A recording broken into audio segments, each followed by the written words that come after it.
మొట్టమొదటిసారిగా పార్టీ ఆవిర్భవించిన తర్వాత మొట్టమొదటిసారిగా మీడియా ముందు మొదటి ప్రెస్ మీట్ ఇదే. సో ఇది అత్యంత కీలకమైనటువంటి ప్రెస్ మీటు. అది వరంగల్ మహానగరంలో ఈ ప్రెస్ మీట్ నిర్వహించుకుంటా ఉన్నాం. ఈ వరంగల్ మహానగరం నుంచే గతంలో చేసినటువంటి పోరాటాలు ఏవైతే ఉన్నాయో వాటన్నిటికీ కొనసాగింపుగా మరికొన్ని అంశాలను మీ ముందుకు తీసుకురావాలని అనుకున్నాం. కొద్దిసేపటి క్రితమే దాదాపు 1:40 నిమిషాల పాటు రాష్ట్ర కార్యవర్గ సమావేశం ఇదే వేదిక మీద జరిగింది. రాష్ట్ర కార్యవర్గ సమావేశంలో మేమందరం కూడా రాష్ట్ర పార్టీ అధ్యక్షుడిగా నేను, అలాగే వర్కింగ్ ప్రెసిడెంట్లు అయినటువంటి రజనీ యాదవ్ గారు, అలాగే హరిశంకర్ గౌడ్ గారు, అలాగే జనరల్ సెక్రటరీగా ఉన్నటువంటి పొట్టి జానయ్య యాదవ్ గారు, సూర్యారావు గారు, ఆ తర్వాత అశోక్ ముదిరాజ్ గారు, అలాగే మన మదన్ మోహనాచారి గారు, అలాగే జ్యోతి పండల్ గారు, ఇట్లా ఇంకా మిగతా మిత్రులందరూ కూడా పాల్గొన్నారు. అలాగే సెక్రటరీస్ కూడా ప్రసన్న గారు, ఆ తర్వాత భావన గారు, మన కలివేంల మధు గారు, కొక్కలకొండ మనోజ్ గారు, అఖిల్ పాషా గారు, ప్రవీణ్ గారు, శివవీర్ రెడ్డి గారు, రమేష్ గారు, ఇట్లా రాష్ట్ర కార్యవర్గం అంతా ఇక్కడ సమావేశమై పలు కీలకమైనటువంటి అంశాలను ఇక్కడ చర్చించినాం. ఇటీవల కాలంలో కాంగ్రెస్ పార్టీ అధికారంలోకి వచ్చి 2 సంవత్సరాలు గడిచిన తర్వాత కామారెడ్డి డిక్లరేషన్ను జీరో ఇంప్లిమెంటేషన్ డిక్లరేషన్గా మార్చేసి ఏ వర్గాల ప్రజలకు ఇచ్చినటువంటి హామీలు అయితే ఉన్నాయో వాటిని తుంగలో దొక్కినటువంటి సందర్భంలో దానిపైన సీరియస్గా డిస్కషన్ జరిగింది. అలాగే తెలంగాణ అనే పదాన్నే ఇష్టపడినటువంటి బీఆర్ఎస్ పార్టీ ఆ పదాన్ని వదిలేసి తెలంగాణ అస్తిత్వానికి దూరమైన సందర్భంలో ఆ అస్తిత్వాన్ని మా భుజాల మీదకి ఎత్తుకోవడానికి ఎలాంటి కార్యాచరణ తీసుకోవాలనే దానిపైన సుదీర్ఘమైన డిస్కషన్ జరిగింది. అలాగే రేపటి తెలంగాణ రాష్ట్రంలో బీసీల భవిష్యత్ ఎలా ఉండాలి, ఎస్సీ ఎస్టీల భవిష్యత్ ఎలా ఉండాలి, మైనారిటీల భవిష్యత్ ఎలా ఉండాలి, అగ్రవర్ణ పేదలకు ఈ పార్టీ ఎలాంటి భరోసా ఇవ్వబోతుంది, అన్ని అంశాల గురించి కూడా సుదీర్ఘంగా చర్చించినాం. ఇది మేమందరం కూడా రాష్ట్ర కార్యవర్గం అంతా కూడా ముక్తకంఠంతో చెప్పినటువంటిది అదేంటంటే ఇది వరంగల్ డిక్లరేషన్. కామారెడ్డి డిక్లరేషన్ ఏదైతే కాంగ్రెస్ పార్టీ చెప్పిందో వరంగల్ డిక్లరేషన్ మేము కూడా 10 అంశాలను కామన్ మినిమంగా, అంటే మేము మా ఎజెండాలో భాగంగా కామన్ మినిమంగా ఈ అంశాలను అమలు చేయాలని ఇవాళ రాష్ట్ర కార్యవర్గం నిర్ణయం తీసుకుంది. దాంట్లో ప్రధానమైనటువంటి అంశం ప్రొఫెసర్ జయశంకర్ సార్ను తెలంగాణ జాతిపితగా గుర్తించడం కోసం రాష్ట్ర కార్యవర్గం నిర్ణయం చేసింది. మొదటి పాయింట్, గతంలో ఆయన జీవితమంతా ఈ తెలంగాణ కోసం పోరాడి ఈ తెలంగాణ కోసమే బ్రతికి ఈ తెలంగాణ కోసమే అమరుడైనటువంటి జయశంకర్ సార్కు తెలంగాణ రాజ్యాధికార పార్టీ అత్యంత గౌరవంగా ఈ పార్టీ శిరస్సున పెట్టుకుంటూ ఈ తెలంగాణ రాష్ట్రానికి జాతిపితగా ప్రొఫెసర్ జయశంకర్ సార్ ఉండాలని ఇప్పుడున్న ప్రభుత్వాలను డిమాండ్ చేస్తూ వాళ్ళు అమలు చేయకపోతే రేపు తెలంగాణ రాజ్యాధికార పార్టీ మొట్టమొదటి అధికారంలోకి వచ్చిన తర్వాత మొట్టమొదటిగా అమలు చేసేటువంటి అంశం ప్రొఫెసర్ జయశంకర్ను జాతిపితగా తెలంగాణ జాతిపితగా గుర్తించడం. ఇక అలాగే రెండో అంశం కొండా లక్ష్మణ్ బాపూజీకి భారతరత్న ఇచ్చి గౌరవించుకోవాల్సినటువంటి అవసరాన్ని రాష్ట్ర కార్యవర్గం గుర్తించింది. ఆ దిశగా మా వంతు పోరాటం కానీ ఈ ప్రభుత్వాలు విఫలమైనప్పుడు మా ప్రభుత్వాలు దాన్ని ఇంప్లిమెంట్ చేయడం కోసం ముందుకు పోతాం. అలాగే మొట్టమొదటిసారిగా చాలామంది ప్రజలకు మా వర్గాల నుంచి మా బీసీల నుంచి ఒక రాజకీయ పార్టీ ఆవిర్భవించింది, ఆ పార్టీ మా వర్గాలకు ఎలాంటి మంచి చేయబోతుంది అనేటువంటి ఆలోచనతో ప్రజలంతా ఉన్నారు. ఈ సందర్భంగా మొట్టమొదటిసారిగా వరంగల్ డిక్లరేషన్ సందర్భంగా చెప్తా ఉన్నాం. 10 పాయింట్లో 3వ పాయింట్ బీసీలకు ప్రతి ఏడాది 1,00,000 కోట్ల బడ్జెట్ పెట్టాలనేది మా డిమాండ్. వీళ్ళు పెట్టకపోతే మేము కామన్ మినిమం ప్రోగ్రాంలో పెట్టుకున్నాం.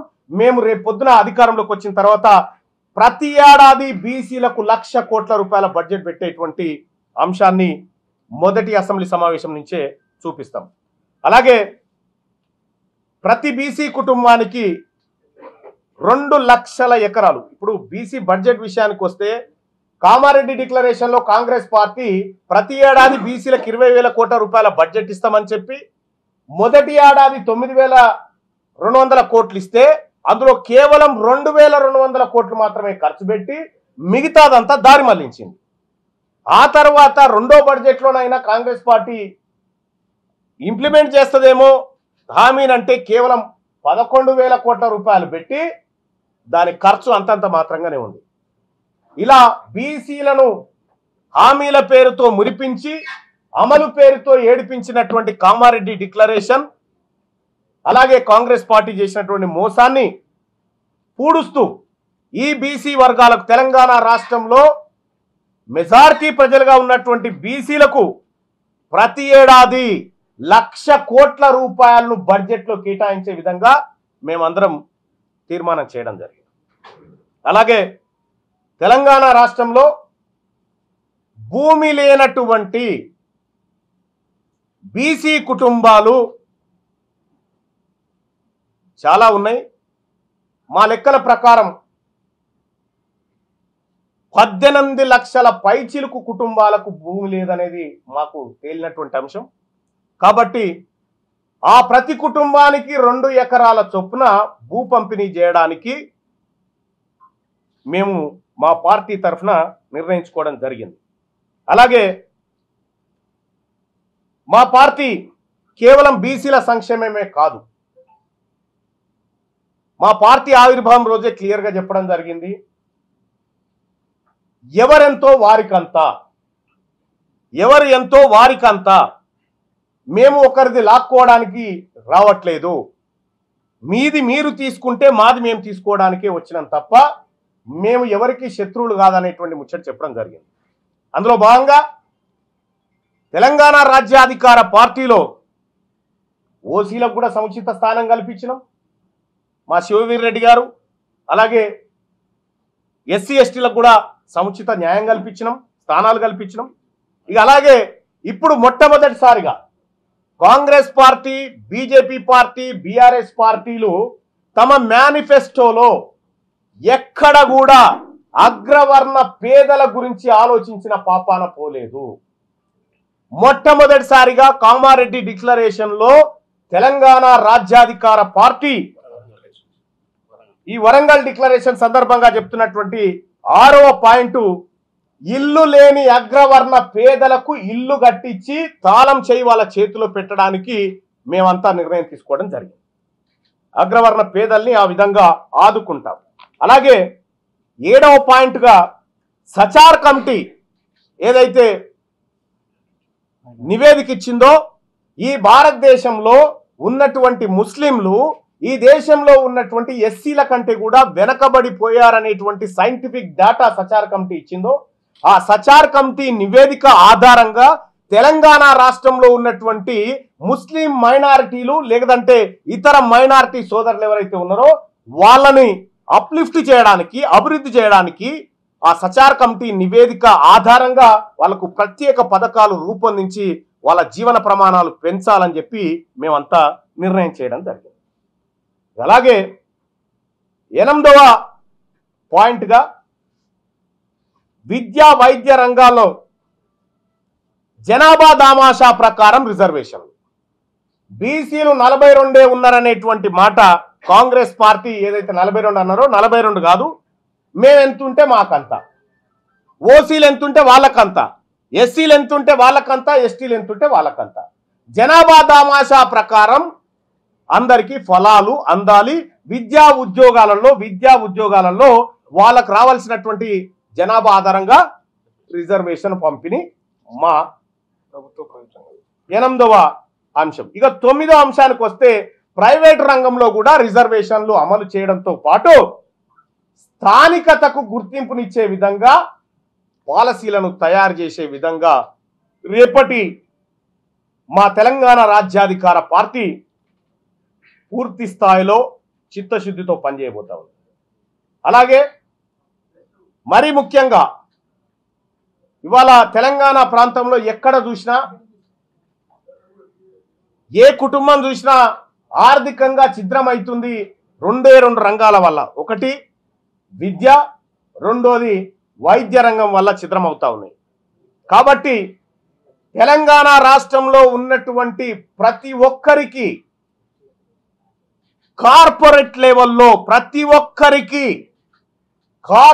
లెవెల్లో ఉచిత విద్యను అందించడం, కార్పొరేట్ లెవెల్లో ఉచిత వైద్యాన్ని అందించడం, అలాగే తెలంగాణ జనాభాలో 50% ఉన్నటువంటి మహిళలను ప్రత్యేకంగా గుర్తించి ఈ 3 రంగాలను మొదటి ప్రాధాన్యత అంశంగా భవిష్యత్తులో తీసుకోవడంతో పాటు వీటిపైన బీసీ మేధావులు, ప్రొఫెసర్లు అందరితోని ఒక కమిటీ వేసి ఈ 3 రంగాలను చాలా పకడ్బందీగా ఎలా అమలు చేయాలనేటువంటి అంశం పైన ఒక నిర్ణయం తీసుకోవడం జరిగింది. ఈ 10 అంశాలు వరంగల్ డిక్లరేషన్లో ఈ 10 అంశాలను తెలంగాణ రాజ్యాధికార పార్టీ టేక్ ఓవర్ చేస్తూ ఉంది. సో ఈ కార్యక్రమాన్ని దాదాపు 1:45 పాటు మా రాష్ట్ర కార్యవర్గ సమావేశం జరిగింది. ఇప్పటి వరకు తెలంగాణ రాష్ట్రంలో పార్టీ ఆవిర్భావం అనేటువంటి అంశమే కానీ ఈ పార్టీ కామన్ మినిమంగా ఏం చేయబోతా ఉంది ప్రజలకు అనేది 10 పాయింట్ల ద్వారా వరంగల్ డిక్లరేషన్లో గౌరవ మీడియా ముందు ఉంచుతున్నారు.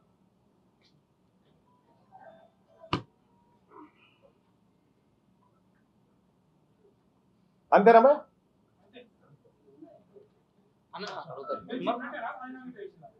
ఎమ్మెల్సీ ఇప్పుడు చాలా మంది ఆ బీఆర్ఎస్ లో గెలిచి కాంగ్రెస్ లో చేరారు కదా, వాళ్ళ దాన్ని అయిన తర్వాత నా దానికి నాకు నైతికత ఉంది కాబట్టి కాంగ్రెస్ పార్టీ నుంచి నేను వెళ్ళి రాలే, కాంగ్రెస్ పార్టీ నుంచి నన్ను నిలబొట్టి.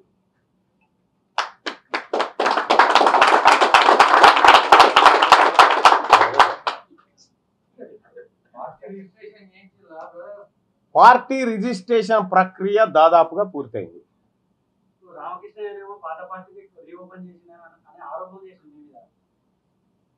ఆయన ఎవరు? మేము చాలా మందిని కలిసినాం ఈ మధ్య కాలంలో, బీసీ నాయకత్వాన్ని చాలా మందిని కలిసినాం. బహుశా మా వ్యూహంలో భాగంగా మేము అన్ని అడుగులు వేసుకుంటూ వచ్చినాం. సో అట్లాంటిది ఏమన్నా ఉంటే మీరు ఆ కోణంలో పరిశీలించండి.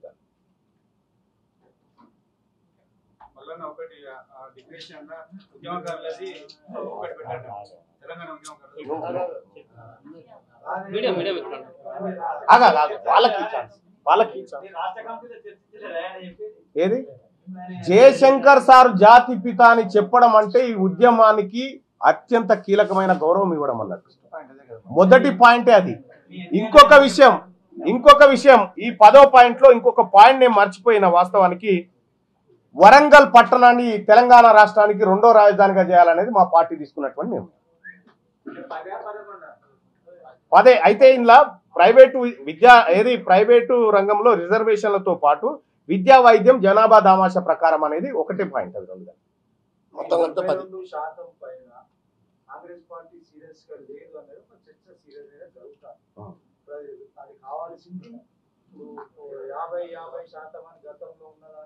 ఆయన 10% నుంచి ఈబీసీ అని తీసుకొచ్చింది. 23 ఎన్నికల మోడీ ఇప్పుడు 50 దాటి 60 ఈ క్రమంలో బీసీలు కూడా రావాలంటే పార్లమెంట్ చేయాలి వ్యవస్థ. అంటే మనకి ఇక్కడ ఒక ఆప్షన్ ఏముందంటే, దయచేసి మీడియా గమనించాల్సినటువంటి అంశము, మంచి పాయింట్ కూడా, 10% ఈడబ్ల్యూఎస్ కోటా కింద తీసుకురావడం వల్ల Indira Sawhney versus union of India కేసును మనం క్రాస్ చేస్తా ఉన్నాం. మనకు ఏదైతే సుప్రీంకోర్టు విధించినటువంటి 50% రిజర్వేషన్ లిమిట్ ఉందో దాన్ని క్రాస్ చేస్తా ఉన్నాం అనేటువంటి మాట మీరు చెప్పినారు. సో ఇక్కడ ఈ తెలంగాణ ప్రభుత్వం ఏం చెప్తా ఉంది, లోకల్ బాడీ ఎన్నికల్లో క్రాస్ కాలేదు, విద్యా ఉద్యోగాల కాడ క్రాస్ అయింది. అది ఈ విద్యా ఉద్యోగాల కాడ క్రాస్ చేయమని మేము కూడా చెప్తా ఉన్నాం. ఈ సాహసం ప్రభుత్వం చేయదు. అయ్యే కార్యక్రమం చేయకుండా కాని దాన్ని మాకు చూపెట్టి ఒంటె పెదవులకు నక్కాశ పడ్డట్టుగా మీకు 42 వస్తుంది. ఆల్రెడీ తెలంగాణ రాష్ట్రంలో బీసీ సర్పంచుల సంఖ్య 51.5%. ఆల్రెడీ తెలంగాణ రాష్ట్రంలో బీసీ ఎంపీటీసీల సంఖ్య 50.5%. ఇక నువ్వు కొత్తగా ఇంకో 8 కట్ చేసి ఇచ్చుడు తప్ప కొత్తగా చేసేది ఏముంటది. నువ్వు ఇయ్యాల్సింది మాకు విద్యా ఉద్యోగాలలో తక్షణమే నువ్వు చెప్పిన 42 ఏదో అంటున్నావు కదా, అది ఇంప్లిమెంట్ చేయి. మీరు ఆ విధంగా నువ్వు సుప్రీంకోర్టుకు సైటేషన్ చెప్పొచ్చు. ఏమని? ఈడబ్ల్యూఎస్ కోటా ద్వారా 50% క్రాస్ అయిపోయినాం కాబట్టి దీన్ని కన్సిడర్ చేయండి అని చెప్పడానికి మన కాడ ఉంది. నువ్వు అది పోకుండా ఈ లోకల్ బాడీ ఎన్నికల రిజర్వేషన్ పోతా ఉన్నావు. లోకల్ బాడీ ఎన్నికల్లో రిజర్వేషన్ల విషయంలో ఆల్రెడీ వి క్రాస్డ్ 50% అబో. కాబట్టి ఇది ఒక రకమైనటువంటి డ్రామా, దీన్ని కూడా పరిశీలిస్తాం. నెక్స్ట్ రాబోయే రోజుల్లో పార్టీ మీతోని కలిసిపోదాం అనుకునే వాళ్ళతో కలిసిపోయే అవకాశాలు అది ఎవరైనా ఇప్పుడు కాంగ్రెస్ పార్టీని మా దాంట్లో విలీనం చేస్తామన్నా ఒప్పుకుంటాం, మాకేం ఇబ్బంది లేదు. కాకపోతే నేనేమంటున్నా భయ్యా, మాతో కలిసి రావాలంటే మా నైతికత ఉండాలి, మా భావసారూప్యత ఉండి మా పార్టీతో కలిసి వచ్చి అయ్యా మీరు చేస్తుంది మంచి పని అని చెప్పి ఆ పార్టీలు భావిస్తే మాతో కలిసి నడుస్తా అంటే మాకే ఇబ్బంది లేదు. మా అంతిమ లక్ష్యం ఏ వర్గాలకైతే అధికారం దూరమైందో ఆ వర్గాలకు సముచితమైనటువంటి న్యాయం చేస్తూ అందరినీ సమాన స్థాయికి తీసుకురావాలి. విలీనం చేయమంటున్నా. అందుకే నేనేమంటున్నా, కాంగ్రెస్ పార్టీ రేవంత్ రెడ్డి గారిది కాదు, లేకపోతే మహేష్ కుమార్ గౌడ్ గారిది కాదు. కాంగ్రెస్ పార్టీకి అధిష్టానం ఢిల్లీలో ఉంటది. ఒకవేళ అయ్యా వీళ్ళు మమ్మల్ని మోసం చేసిరు, ఈ రేవంత్ రెడ్డి గారు జానారెడ్డి గారు మోసం చేసిరు, మీరు చేసిందే కరెక్ట్ అయ్యా మీ వెంటనే నడుస్తాను తీయని వాళ్ళు వస్తే మేమేం చేస్తాం అంటున్నా. లోకల్ బాడీలో నైతికత లేదు కాంగ్రెస్ పార్టీకి అని మీరు చెప్తున్నారు. 100%. విద్యా ఉద్యోగాలలో అలా వాళ్ళు కలిసి మేము తీసుకుంటాం అనుడు ఎక్కడ నైతికత లేదని మీరే. ఇప్పుడు కాంగ్రెస్ పార్టీ, నేను చెప్పిన మాట, కాంగ్రెస్ పార్టీ మా దాంట్లో విలీనం చేయమని చెప్తా ఉన్నాం. ఎందుకంటే చేసిన పాప పరిహారం అన్న అవుతుంది, మీకు పాప పరిహారం అన్న అవుతుంది కాంగ్రెస్ పార్టీకి. ఎందుకంటే ఇచ్చిన హామీలు నిలబెట్టకుండా తప్పు చేసినవయ్యా, ఆ తప్పుకు పరిహారంగా మీ బీసీలు వెంటనే నడిచి వస్తామని వస్తే అప్పుడు ఆలోచిస్తాం. మేము ఇస్తాం కదా, ఇచ్చేటోళ్ళం ఏం కదా.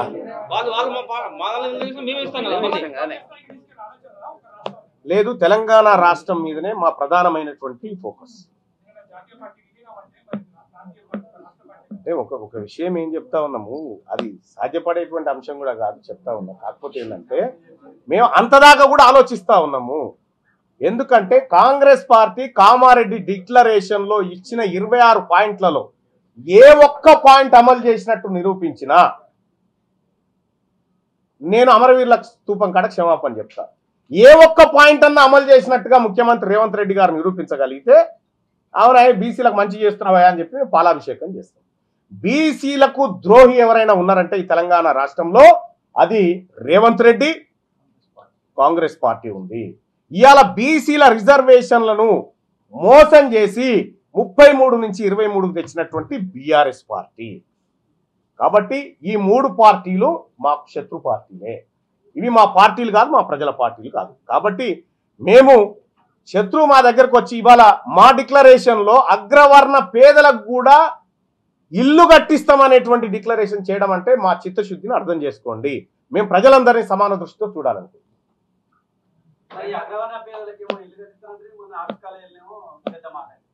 ఏదది అదేందో అనాలే. మీ 10 టీవీయా? 10 టీవీ కేకే గారు ఇప్పుడు అగ్రవర్ణ పేదల్ని అవును అవును అంటే ఒక్కసారి అది ఒక్కసారి విని మళ్ళీ చెప్పు, నేను వెయిట్ చేస్తా. లే దుమారాలు వద్దు. మీడియాగా మనకు క్లారిటీ ఉండాలి.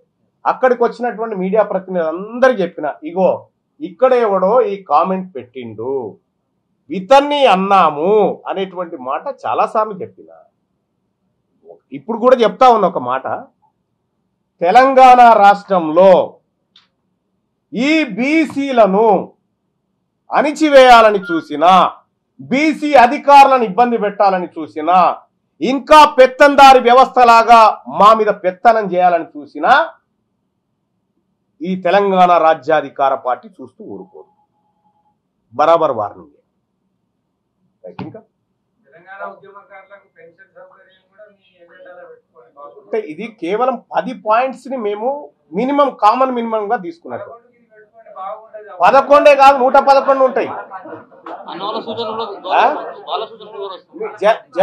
జర్నలిస్టు మిత్రులు ఎవరైతే సూచన చేసిర్రో ఆ సూచనను మేము పరిశీలిస్తాం. చేస్తామన్నా. లేదన్నా, మేము ఎవరితో కలవడానికి సిద్ధంగా లేదు. ఎవరితో లేవు ఆమెతో మేమేందుకు కలుస్తాం? ఆమెతో వాళ్ళతో లైన్నే కలుస్తలేడు, మేమేటో కలుస్తాము.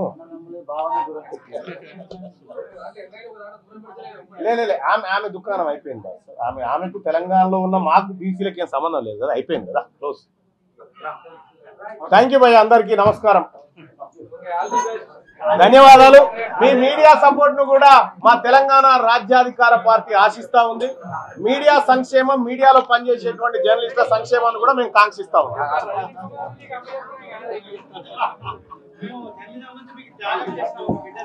బరాబర్ చేసినాం. ఒక జర్నలిస్ట్ ఇంప్లిమెంట్ చేద్దామని చూస్తున్నాడు కదా. వరంగల్లో మొదటి మీటింగ్ జరిగి బీసీలకు 1,00,000 కోట్ల బడ్జెట్ అనేటువంటి చర్చ తీసుకొస్తాము. దయచేసి ఆ విధంగా మీరందరూ ఆలోచన చేయండి.